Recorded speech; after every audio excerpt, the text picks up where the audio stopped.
We are live. We are back. It is the NFL Mock Draft 2024 first round redo. Yes, Marvin Harrison is a hot shot. Yes, he is a sought after wide receiver.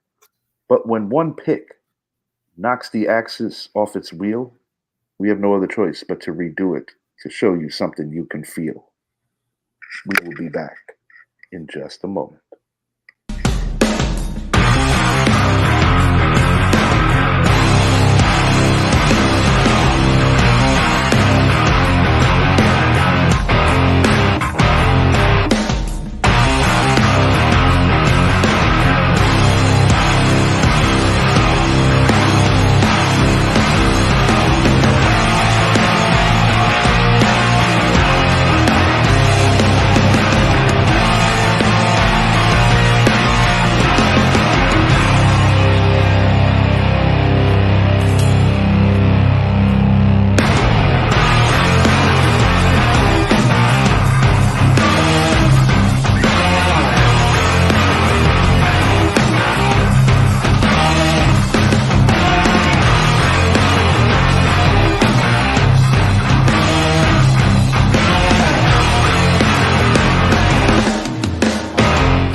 We are back. It's the NFL Draft Show.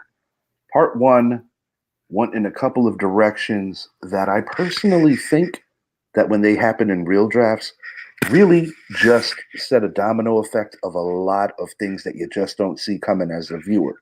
And I appreciate that we actually got into something like that because there is a sense of realism there too. But we have put in some time on this, and I wanted to get another stab at this to kind of make it make sense the way that I think our two like-minded selves saw it. Sam Hartman, number one, to the New York Giants. Sam Hartman. Hey, does Brady Quinn have any more years of eligibility? As long as Reggie Bush is not pushing Matt Leinart from behind. Oh, don't tell me you forgot about that game. I certainly did not forget about it. Okay. Oh, you scared me there. Look, man. I was thinking about I was thinking about when you made that comment, I had no other choice but to think about the leader of Bad Boy Entertainment Company. All right, back to the NFL draft. God. At number one, we have the Chicago Bears, who made a bit of a stir this offseason by trading Justin Fields to the Pittsburgh Steelers, a player that I think many people in the Chicago fan base thought they were going to keep. You have a DJ Moore already. You have an ascending tight end in Cole Kmet. You have a decent running game that's going to gradually continue to get better. I think many people thought the pick about 2 months ago, oh, it's Marvin Harrison. We got Fields. We got DJ Moore. We're cooking. We got Keenan Allen now. We're cooking. But when they traded Justin Fields, it changed completely the trajectory of what this is going to be like. And mind you, this is a team that also has the number 9 pick in this year's NFL draft. So, Zappy, I will ask you this. You're picking first here. Which way are the Chicago Bears going? Well, I've gotten some phone calls. Obviously, we know Washington has been trying to trade up. They offered 3 first-round picks to move up one spot. They want Caleb. It's clear as day. Chicago, everything you said. Chicago made the mistake taking Mitchell Trubisky. Indeed. There was Deshaun Watson. There was Patrick Mahomes. They're not going to make that mistake again, and that's what they're telling themselves, which is going to lead to another mistake. But with this time, I will say this. Chicago is going to number 9 is yeah. The pick is in.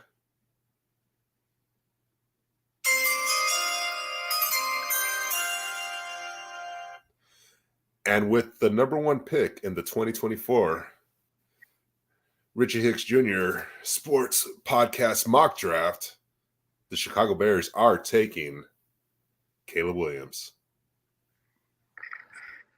Okay. I'm not really against the nail polish if he was a catcher because it makes sense. He's a quarterback, not a catcher. Not the best quarterback in this draft, in my opinion. I think that they overplayed their hand here, and it's almost like they gotta go through with the plan now because that's our guy, and they gotta believe it. Quite frankly, there's you don't trade away Justin Fields like you say. You don't trade away Justin Fields. Because even if this guy does end up being the elusive franchise quarterback that they prayed that they would eventually have, because it wasn't Jay Veal Cutler, and it wasn't Mitchell Trubisky, and it wasn't Jimmy McMahon. Gosh, you talk about a team that has just never got it right. I mean, you got to go pre-merger when they had a guy that you could consider a franchise quarterback. Yeah, no kidding. And you know what? They also had Nick Foles. Let's not forget about that. Nick Foles did defeat Tom Brady one more time. That's a game that gets forgotten about in the annals of history. With the number 2 pick, I've got the Washington Commanders. This is a team that last year saw their quarterback, Sam Howell, have an up and down season. He's currently a Seattle Seahawk. He got hit a ton. Their O-line was among the bottom 3 in the National Football League. They saw some key components on defense move. Chase Young and Montez Sweat were both out of the plans. This is a team that's in full rebuild. They hire defensive coordinator, once again head coach extraordinaire Dan Quinn of your Dallas Cowboys and previously of the Atlanta Falcons. This is a team that had a good offseason. You add an Austin Eckler. You have proven bona fide number 1 receiver in Terry McLaurin. They have made moves on the offensive side.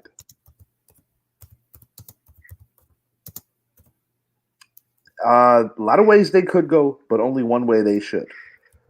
With the number 2 pick in the 2024 NFL. So hold on. You have, all right, so Washington, you're on the clock. You still have 45 seconds to decide.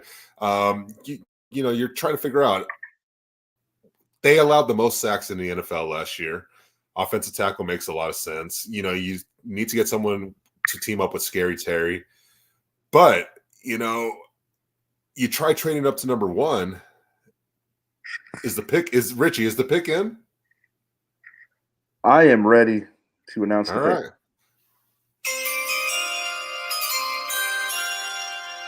We've got Jaden Daniels out of Louisiana State University. I think he's the right player. I think he's the guy that can elevate this team. And one thing that I feel good about, even though it's a different set of owners, not just one like Dan Snyder was, when Magic Johnson, the great Irvin Magic Johnson, gets involved in any form of sports overseeing for another franchise, good things always seem to happen. I have no reason to believe that this man is only missing a Super Bowl ring. He's got an NBA, well, he got multiple NBA titles. He's got one involved with the Los Angeles Kings. He's got involvement with the Dodgers from the past, the pandemic Mickey Mouse World Series. And now he's got potentially an opportunity to be a part of a Super Bowl champion. The guy, when he touches things, they turn into gold in the sports realm. And I think it's a long time coming, but I think it's a dawning of a good era for the Washington Commanders. And in a weird year of transition for this NFC East, I know that you off air have spoken how you think this could be the random year where the Commanders win the division. This is when you look at Jaden Daniels going to Washington, I think of CJ Stroud going to Houston. I think that you talk about a changing of everything. That's what Washington has done. And I've been high on Washington the last 2 years. But the biggest thing that's been eluding this team has been the play of quarterback. Jaden Daniels makes way too much sense there. Yeah, they can go Marvin Harrison, but you still need someone to throw the ball. The most important position is the quarterback position. It just makes too much sense. Jaden Daniels has to be the pick. I love the pick. Good pick. The Patriots, though, have been on the clock now for 1 minute and 30 seconds, and they've been flirting with the idea of trading back, but ultimately, as I made the suggestion that this is a quarterback-driven league, we know they had 20 years of Tom Brady. We saw what happened with Mac Jones. Indeed. It didn't work. So do the Patriots trade back? No. Do they draft receiver? No. Nah. I think the Patriots are going to do one of two things. One, they're gonna take Drake May, or two, they're gonna take JJ McCarthy. But do we want to give our brother Brett grace for this pick? No, I think the pick is going to be the pick, and Brett's going to be happy, because now when I think about it all, at the end of the day, if you're picking number 3, you don't take JJ at number 3. So the pick is in. And with the number 3 pick in the 2024 NFL draft, the New England Patriots select Drake May, quarterback out of UNC. You were messing me up, because you have a propensity for being like, and then you'll say JJ McCarthy. So I was kind of prepared for you to kind of. No, not this time. Drake May, out of North Carolina. Yeah, maybe the Patriots would be a little weirded out by going to Michigan twice. And not for nothing, they didn't go to Michigan that early when they got Tom Brady either. Let's be fair about that one. Drake May, out of the ACC, definitely has a legitimate pocket presence. Good arm. I think he has to get better with some of those progressions. I do think that under duress, like many other quarterbacks in this draft and many other quarterbacks that are currently playing in the league, the judgment from time to time could be foggy. But I think that Drake May does have a bright future. And I also think the New England Patriots are going in the right direction, to be frank, and they have a lot of money to figure it out. All right. The Arizona Cardinals are on the clock. This is a team that could be appealing to potentially trade with. And they very well should be. And the reason why they haven't made a pick yet is because there's a team trying to work out a trade with them. That's Minnesota. We already know Denver does not have the trade equity to get up to number 4. The Saints don't have that equity.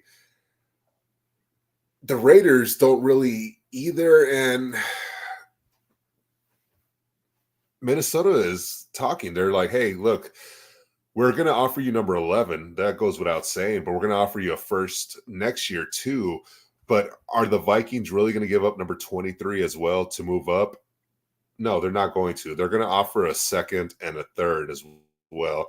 Do they pull the would you pull the trigger, or is Arizona staying put there? They could stay put, but I don't think they are. Because there's this team in East Rutherford, New Jersey, that's going to see this as, well, it might be moderately pricey, but is this the guy we want? Because if it is, then why not? With the number 4 pick in the 2024 NFL draft, the New York Giants, and I hope he gets booed so those people can eat that shit, just like when they booed Sims. J.J. McCarthy, the big game quarterback, the man who has been ridiculed just because he went with a game plan that suggested play defense and let your running game take it home. I guess people must have missed some other games that he played over the last couple of seasons. That man can throw the rock. That man can read a defense. And he's also mobile. And he's also not afraid to stand in the pocket, take the hits.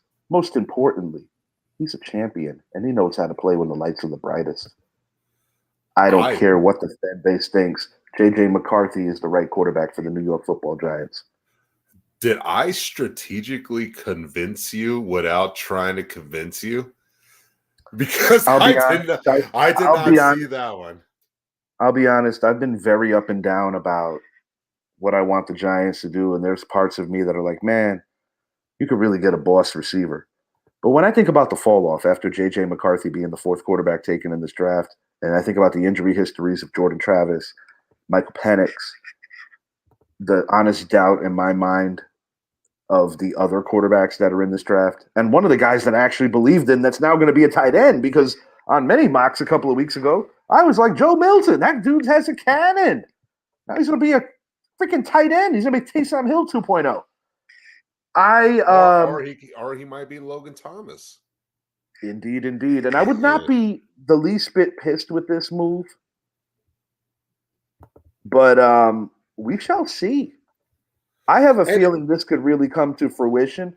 And when you're only trading up 2 spots, you're not really getting taken.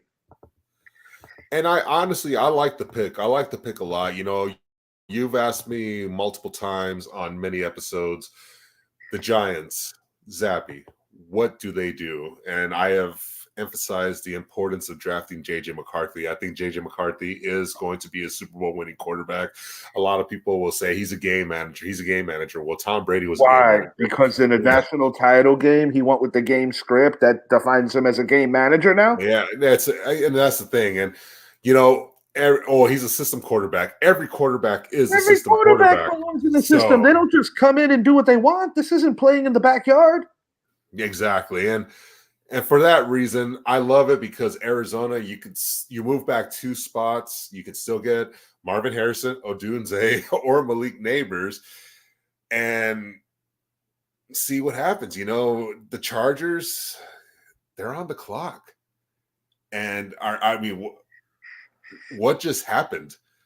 What just happened? The pick is in. Okay. Hold on. Like, we were entertaining the idea of trading back with Minnesota. We really were, but then you guys traded up. 1, 2, 3, 4 quarterback. We have every pick out of the litter. Yeah. Jim Harbaugh likes Marvin Harrison Jr. a lot. You really think he likes him more than Malik Neighbors, huh? Yeah. You think about Jim Harbaugh in the NFL, he had that big receiver, the guy that can go catch the ball. Mm-hmm. That's what Marvin Harrison is. Malik Neighbors, he's a burner. That dude, and actually Thomas was the burner. But when I look at the two of them and I look at who the coach is, 6'3", 209 pounds versus 6 foot, 199 pounds. Marvin Harrison just makes too much sense there at number 5. And for that reason, the Chargers are taking Marvin Harrison. Wow, I love it. And now the Cardinals, they traded back. You still have Rome Odunze there. You still have Malik Neighbors. Which route are you going to go, bro? If it's me, I'm going Neighbors. But perhaps Harbaugh sees something different than I do.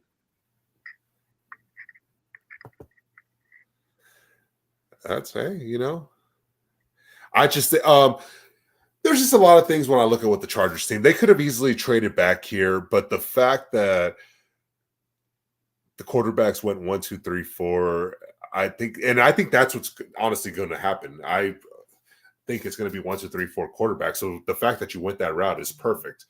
And whenever you are the Chargers, I think they have it instilled in their head that the pick is going to be Malik Neighbors. But as you said earlier, Marvin Harrison, the name, is the reason why.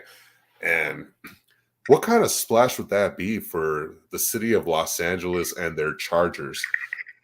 You brought in Jim Harbaugh, you gained more fans. Go bring in Marvin Harrison. Marvin Harrison will put more butts in the seats in Los Angeles as opposed to Malik Neighbors. Let's put it that way. But either way, that's a reasonable That's a reasonable take. I'll give you that. And it's time to put it up on the board because I was still kind of going through some of the rubble of our previous show, making sure that I didn't put that down twice. All right. So now you have the Arizona Cardinals who moved back a position that are still very much in the market for a wide receiver. And short and sweet, this is rather easy to me. I believe that once again, while they could trade back, this time they're going to stay put. I believe that the Jets probably approach them, but it works out for both parties because I think that they're not going to get the guy that the Jets actually want. So with the number 6 overall pick, the Arizona Cardinals are selecting Roma Dunze out of Oh, the University of Washington. you threw me off. I thought you were going Malik Neighbors. Wow, good. Because I believe the Jets actually want Neighbors. I could be wrong, but that's how I see it. No, I 1,000,000% agree. I think the Cardinals want Harrison Odunze, and if they trade back knowing they can still get one of the two, they're going to do it. I don't think Malik Neighbors is their top two. I think it's like you said. I love it because I was going to say Odunze, thinking you're going to take Neighbors. Wow. Yeah, I like both of them, to be frank, and I don't necessarily think that one offers more than the other, but I do think in some metrics they both do certain things better than Harrison. The weirdest thing about this particular draft is that when it comes to the top 10, if we're even not trading and just going straight in a line, I've never seen a draft in recent memory where so many picks are debated so fiercely. This Right. early. This early. You know what I mean? But the next one might be the easiest pick that we're going to make in this draft. You do the honors because it is your pick. Yeah, I think the next couple of picks are going to move pretty rather quickly. I think things are building up perfectly for Chicago because they have Tennessee, they have Atlanta ahead of them. We see Malik Neighbors is starting to fall here. Tennessee, we see what they did in the offseason. It only makes sense. You got to go get the best left tackle in the draft. You got to go get the best offensive lineman in the draft.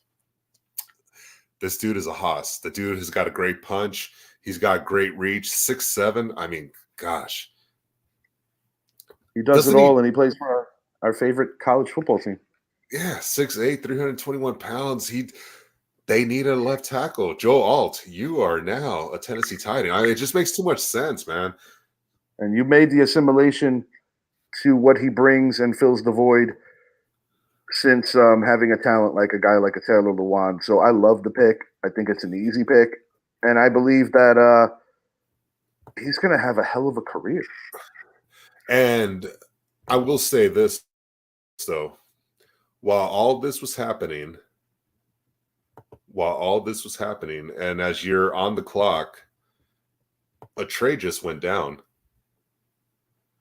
The New York Jets have made a trade with the Atlanta Falcons. I felt that shit. I mean, I started typing the Falcons, and I'm like waiting because I see something coming here. No, I mean, it just makes too much sense. I mean, Malik Neighbors, he's dropped. The Jets have made it pretty clear they prefer one of the top 3 receivers over Brock Bowers or offensive line.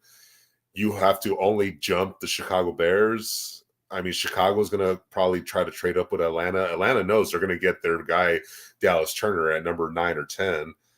But the Jets are in win now mode. The Indeed, Jets have that is actually a fact.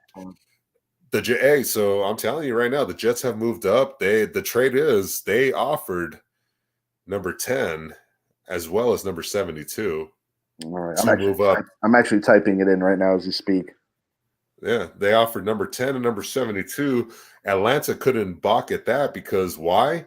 Chicago, even if they go defense, Yes, they're not going to take you off your trajectory of how you're building your team. No, not at all. And now, and Chicago's going to sit there and say, all right, we're set up. We still take O-line. I think this is a perfect trade for the Jets. When you're win now, you need to go get another playmaker. You go get that receiver. We've talked about so many times about how Aaron Rodgers led offenses, no matter who the OC was, with the exception of Jermichael Finley. The tight end is really not emphasized big time, so that's why you get Malik Neighbors. So Malik Neighbors is, you got to do it, but it's your pick.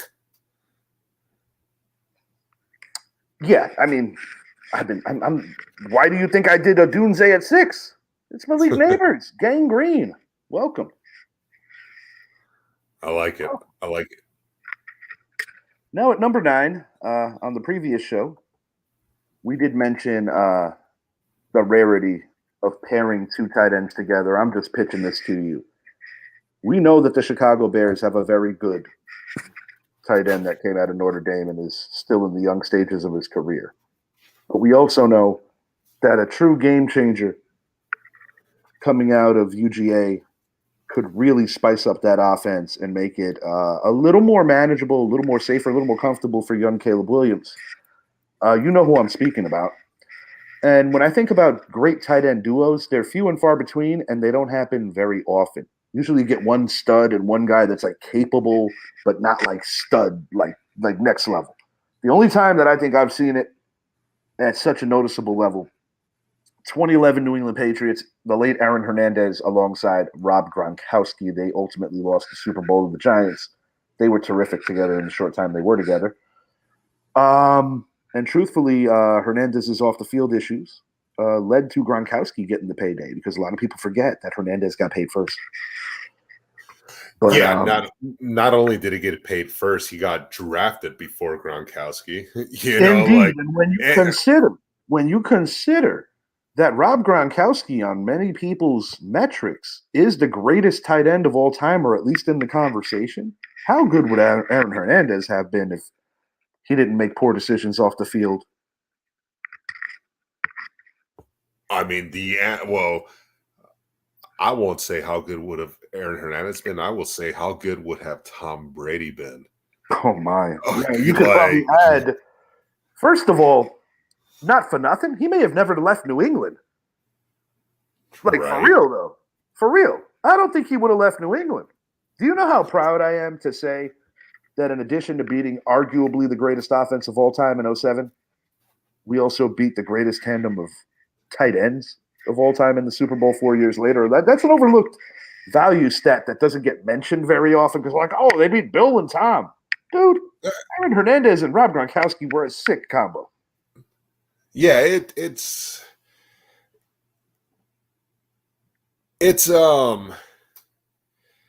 was one of the greatest combos that never happened. Let's put it that way.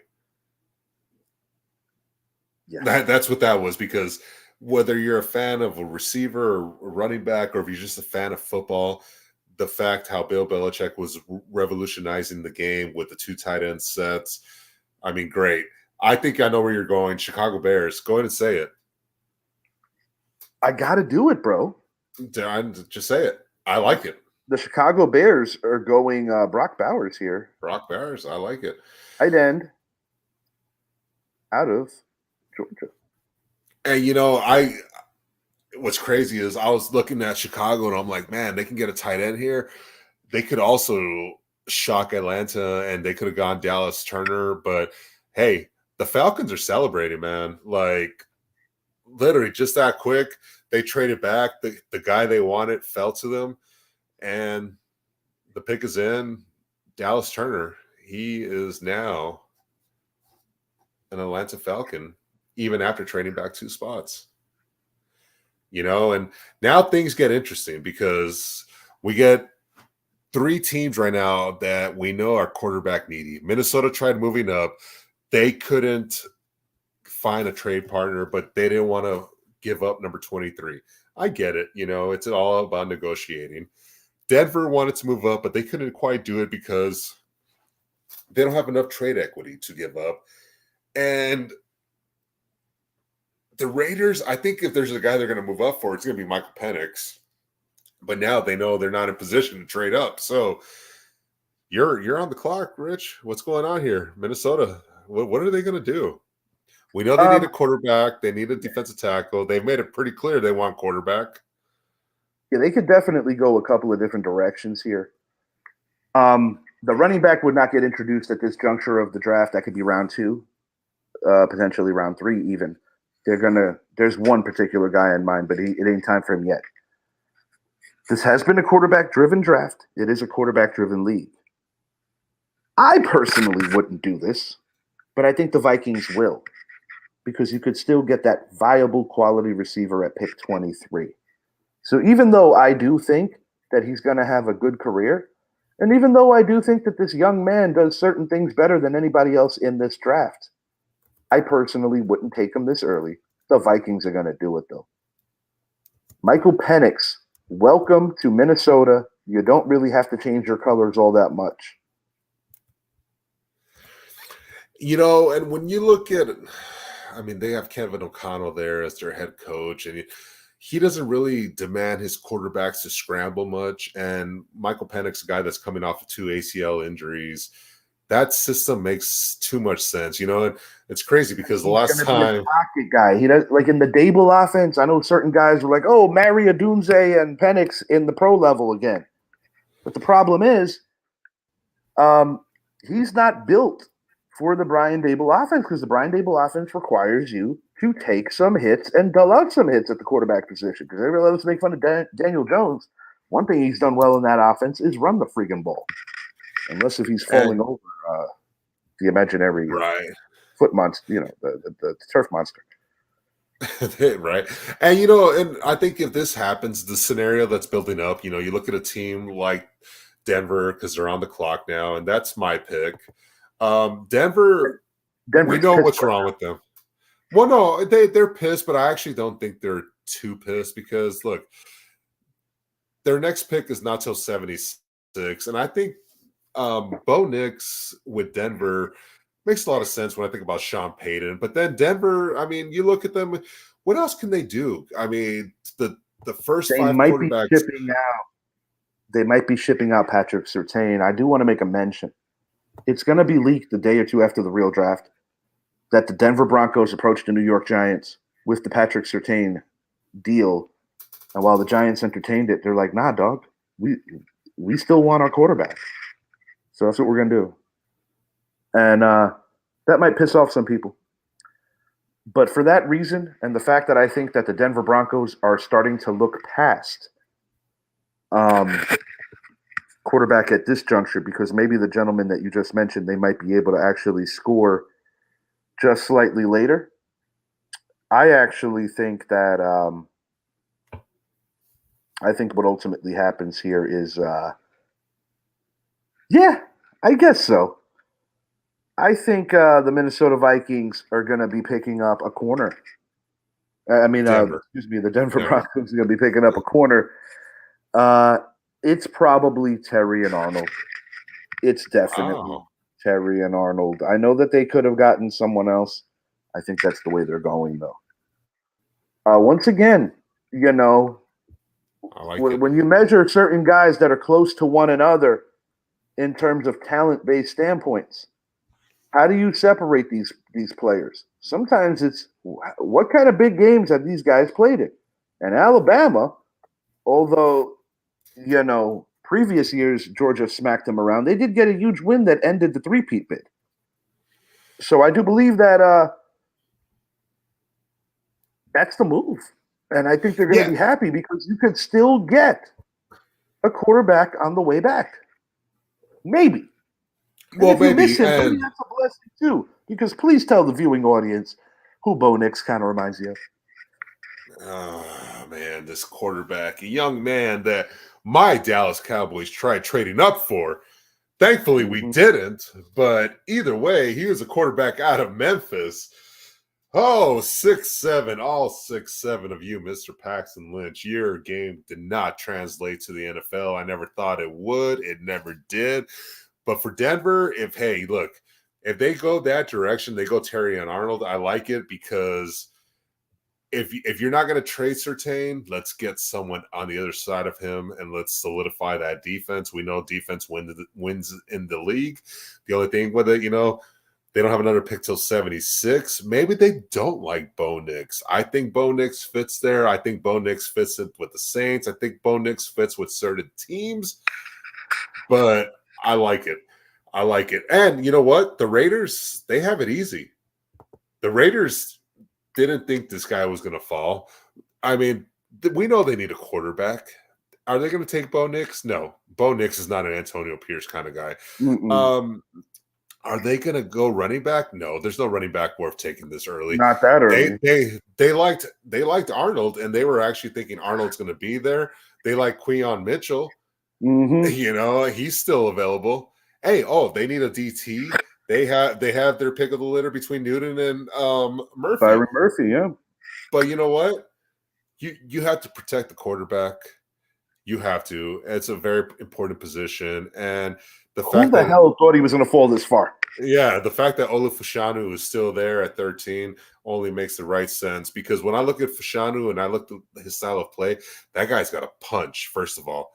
He is gritty. He is all over it. Antonio Pierce, we already know he's a leader of men. Like, boom.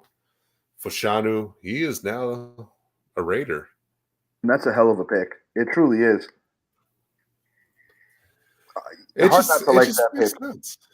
makes sense, you know, and we already know with this Raiders team that, all right, Aiden O'Connell was drafted last year in the 5th round, and can Aiden O'Connell be the guy? Maybe, maybe not, but the quarterback situation with this year's draft didn't fall the way you wanted it to, so therefore, all right, well, Aiden, we're going to help you and build around you. You're not going to take a receiver here.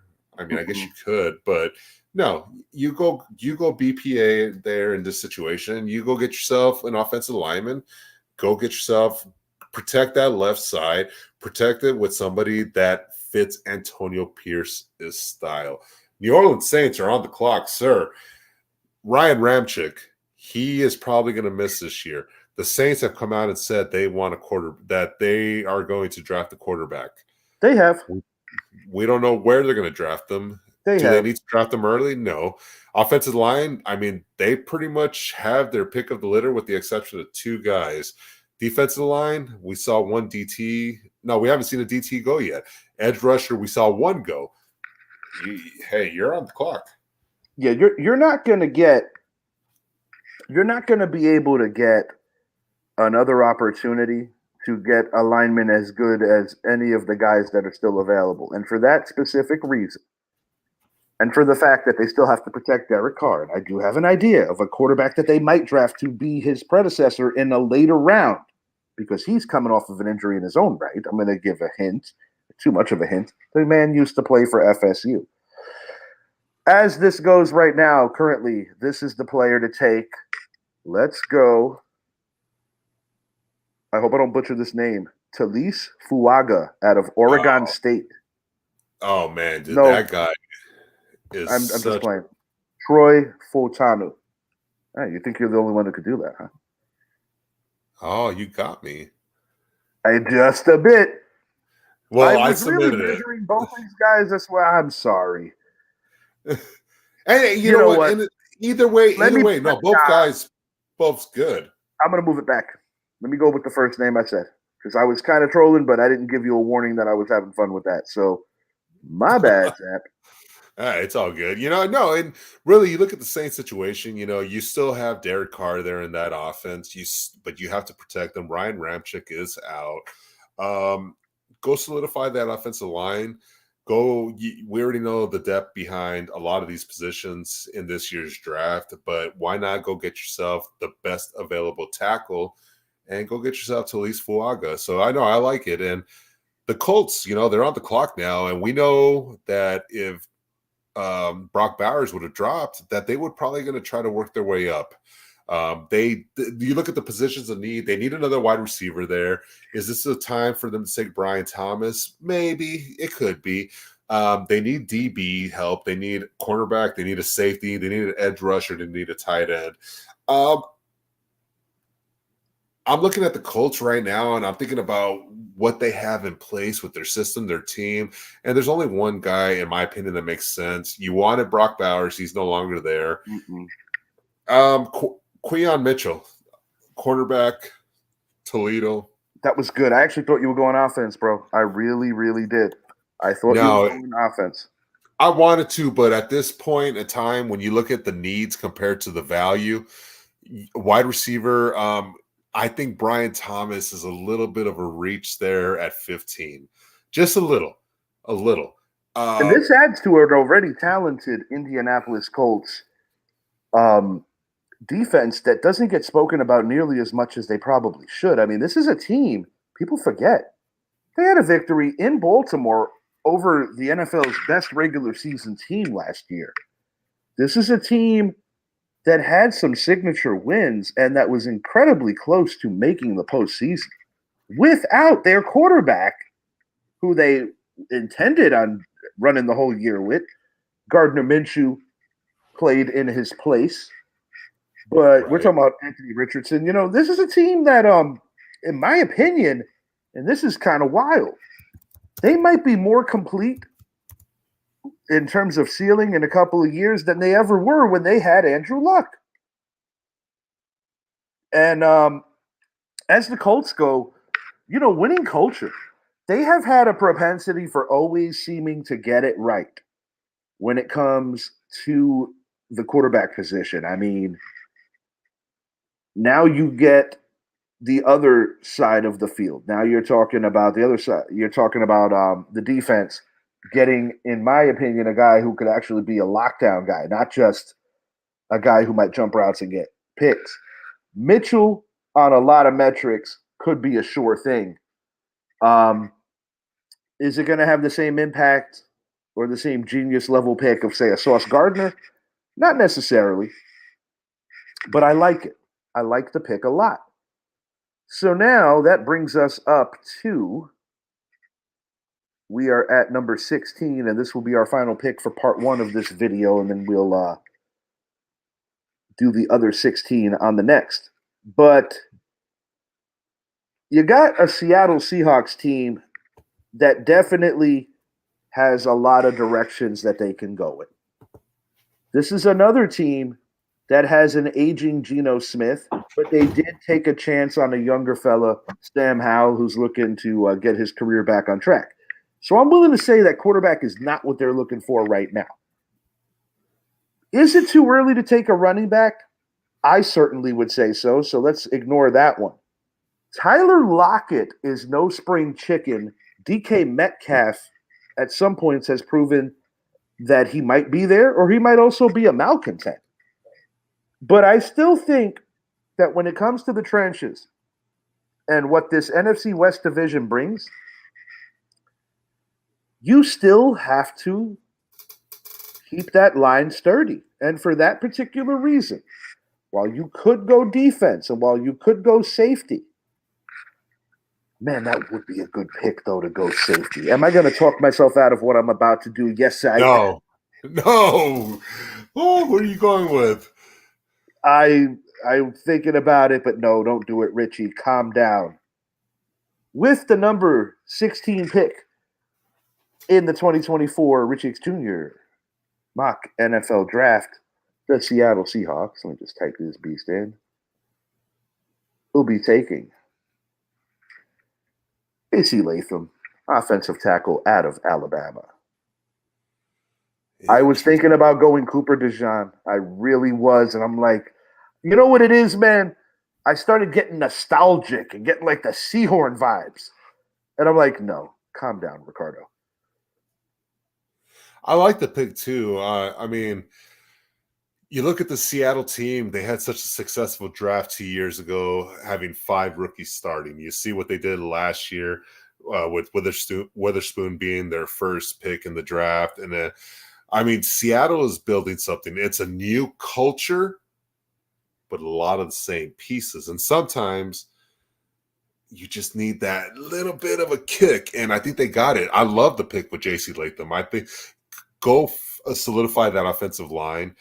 Their offensive line is already good, but go ahead and make it great. I like that pick a lot because it's only going to help benefit guys like Kenneth Walker. It's going to help benefit guys like, excuse me, Charbonnet. And hopefully it'll help take a lot of the pressure off of Geno Smith because we saw last year, pressure was not his forte. And when you have guys like Lockett, Metcalf, and Jackson Smith and Jigba, you should be able to get the ball to them. I love it. I love it. Great pick, man. Great curveball. I didn't think you were going to go JC Latham on that one.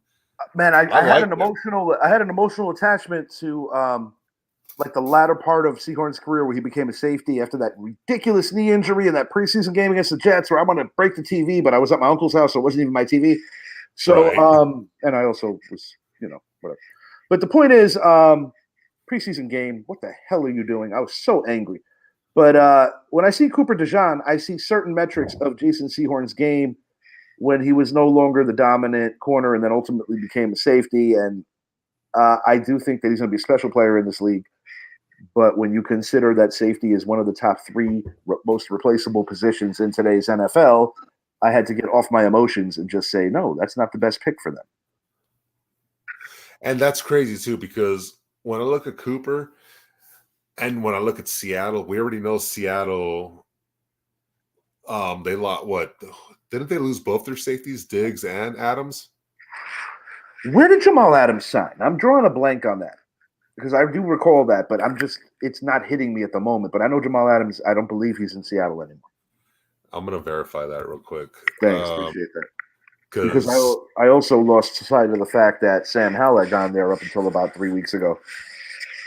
That was probably one of the 2 days that I was still breaking things about the Saquon departure. So Jamal Adams is not currently on a team right now. Okay, so he's still a free agent, which means that he's probably a post-draft day signing. Oh, definitely. Yeah, no, we're going to see. Look, we had the first wave of free agency. Second wave is about to start. Third wave will be the June 1st cap. I'll be honest with you, bro. I know that the Giants made some economical moves, but because of his familiarity in the Meadowlands and playing in that region, maybe not today, but maybe like a month ago, I considered and said, damn, how much does he still have on the tires? What can Jamal bring to the New York Giants? But then I kind of thought about it a little deeper and I said, you know what? Great player, but I'll be honest, I call it like I see it. I also felt he was a bit of a selfish player, a me first kind of guy. And truth be told, you don't replace a guy that, in my opinion, did everything he had to do to check off all the boxes to get a decent contract from Green Bay. I'm happy for Xavier McKinney, but at the same time, people forget, oh, how could you let him leave? Let him leave. Do you realize that the Giants had an out if they wanted to be heartless when he had that ATV accident? People forget that. The Giants had an out. It was literally a provision in his contract.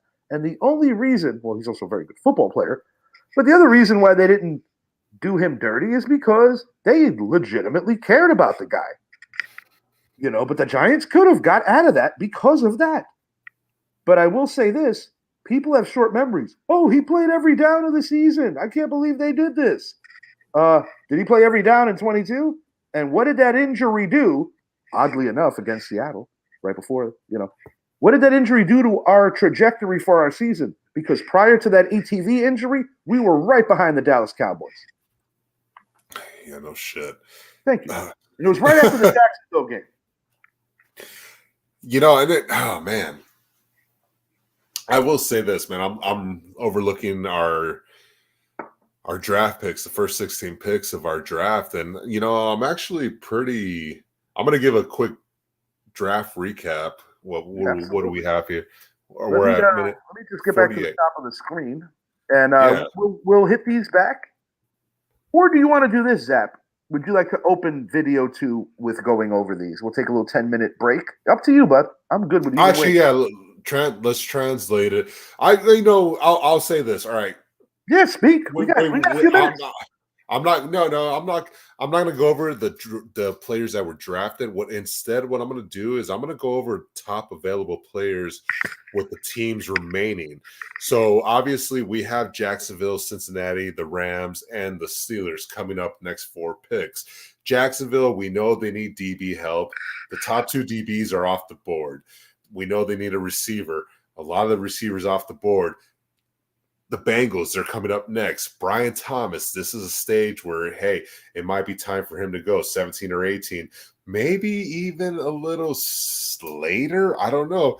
The Los Angeles But it's like Rams. a fantasy draft with tight ends. Now, granted, he's a receiver, but you know how like in NFL fantasy, Yeah, like when the first tight end goes, everybody starts grabbing their tight end.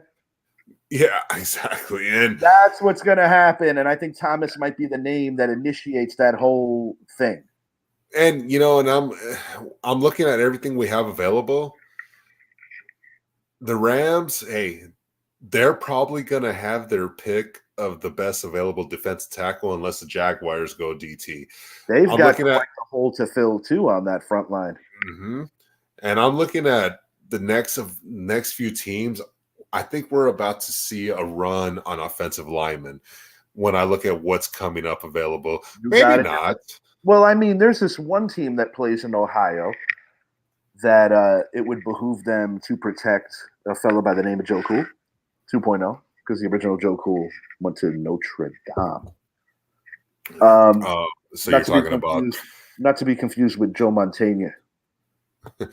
so when you say I'm not doing it, I can't do it. I'm sorry. I'm just gonna stop.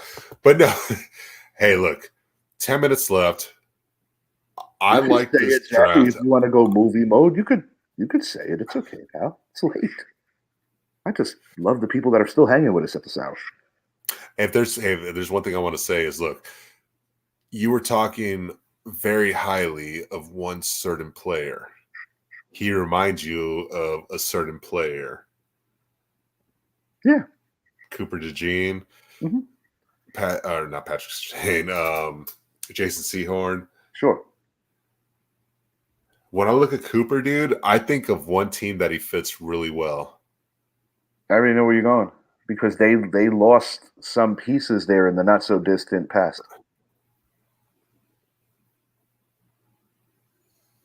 Oh wait, Did maybe you're not. you? Maybe I'm not thinking what you were thinking. You might be. I was going to say, did you talk to Mr. LaFleur? Um, actually, no, sir, but it is Packer super That's fan John Olson. Well, it was his birthday up until about an hour ago. By the way, happy birthday, John Olson. all right. I reached out So to him during the course of the day today. okay, so you were talking about the Packers. I kind of was. I like to talk Yeah. in circles a little. It's kind of like watching an interview with Suge Knight. Like if you kind of get my lingo, I'm going to put a few hints out. But I like to kind of let it, it's going to be a little copacetic, and I don't want to give it too easy. Right. No, I like it. When Thank I look God at I'm off tomorrow. right. No, Cooper DeJean, man, he really makes too much sense in Green Bay and that secondary, man. Not to That mention the team. Jair Alexander. I mean, they just picked up McKinney, but that would be kind of sick because he's one of those hybrid types that they're still trying to figure out: is he going to be a corner or a safety? I think he's going to be like an Adam Archuleta, honestly. I tend to I agree. That's, if we're really being honest, former teammate of the guy that I had mentioned, Jason Sehorn. That is actually the most accurate assessment of who he reminds me of now that you bring it like that. Because um, I can understand why somebody might laugh when I'm like, hey, Jason Sehorn. Why? Because they're both like white? I'm like, oh, look at their game film. yeah, and I look at Cooper. I mean, he's coming from Iowa. The dude is not scared to tackle. He could play coverage, but I just think he's better suited as a safety. I'll tell you And where he's fit too. Sorry to interrupt you. no, should give it to me. The Detroit Lions, because they are a team that definitely needs that kind of help back there. Because the Green Bay Packers could surprise you because they are so loaded at some positions and from a depth based standpoint. I mean, they might just do the, I don't know, boring but responsible thing and go get themselves another lineman because David Bakhtiari is recently departed from the Green Bay Packers as well. And, young Jordan Love, got to keep him upright. He's coming off a mixed bag, but towards the last 7 weeks of the season, with the exception of the crappy performance in East Rutherford on Monday night, that kid really grew as a quarterback. And He really did. yeah, and when I think about early on, it looked like it was a bad marriage between him and LaFleur. They both kind of got through He had some big moments, man. You're talking about a win over Patrick Mahomes. You're talking about a Thanksgiving Day win in Detroit against the team that ultimately won the division. You're talking about and avenging your first loss because they slapped them around in Green Bay. Um, Packers, Packers are looking good, man. You got Josh Jacobs back there now. The only thing that I would have done differently if I was a Green Bay Packers, and the one guy that I genuinely feel bad for, he's currently a Minnesota Viking. I hate, absolutely hate what they did to Aaron Jones. Because when they signed Josh Jacobs, they didn't announce that they were moving on from Aaron Jones yet. And I immediately just naturally assumed, I was like, damn, that's going to be a nice little 1-2. And listen, I got nothing against A.J. Dillon, but it does suck. I know it's a business, but it does suck that you're rewarding a guy that wasn't performing and you're taking a crap on a guy who was. Right. Not to mention a guy who took a pay cut. Not to mention a guy. Let's be real, Zappy. How often in today's NFL does a running back score 3 touchdowns? Not often, but I will tell you, against the Cowboys in that kind of setting in arguably the most beautiful stadium in the country. I will tell you one thing. What it shows. All right, this is what it shows. Todd Gurley, the contract he got. Yeah, bro. That didn't reset the market for running backs. That threw it off. Absolutely. I mean, when you look at the monies that Saquon got from the New York Giants, it's so weird how things work out because see that's back the it up a market. year or so ago. Saquon, in my opinion, got a fair offer from the G-Men. Ultimately, it wasn't what the max value could be. I said this. Who did I say? I said this to Quentin today. I talked to Quentin earlier. And I said to him, I'm not trying to be an asshole, but I feel that Saquon wanted the guaranteed money because even he's not completely sure that he's going to meet the incentives that the Giants put in the contract during the bye week that would have equaled out to something comparable, shouting distance to what Philly gave. The reason he chose Philly and the reason why other running backs will do that while the market is still on their side, it's about the guarantees because just like so many other things in this wonderful life, tomorrow is not promised. No, it's not. No, it's not. Hey, I'm going to drop one more thing here on you. All right. So the one thing I'm also interested with part 2 of our draft. Look, there's 2 DTs still available. Centers are still available. This is a center deep draft, but 2 big names, Jackson Power Johnson and Graham Barden, are there. Zach Frazier, he's a guy that I think is going to jump up. There's a fella from Texas that unfortunately, because of a DUI, his draft stock.